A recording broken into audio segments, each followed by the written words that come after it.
In this guide, I'm going to show you how to fix a Firestick app that keeps crashing. This is Miguel from Just Pause, and before we get into this guide, make sure to like the video and subscribe to the channel with all notifications on for more content like this. It really does help out the channel and we'd greatly appreciate it. If you have any questions, just ask them down in the comment section below. I'm going to be doing my best to reply to every single comment down there.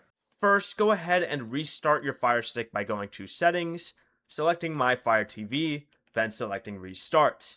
Next, after you do that, go to the main settings page, select Applications, then Manage Installed Applications, then go to the app that's crashing. Let's say it's Disney Plus.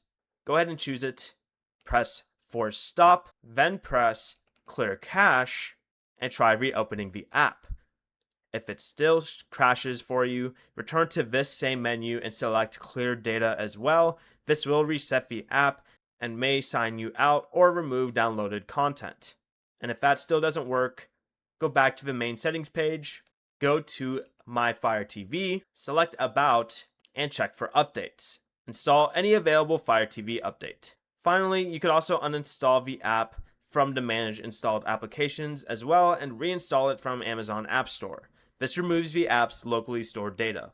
Before you leave, remember to like the video and subscribe to the channel with all notifications on for more content like this. It really does help out the channel and we'd greatly appreciate it. And if you did have any questions, just ask them down in the comment section below. I'm going to be doing my best to reply to every single comment down there. Peace.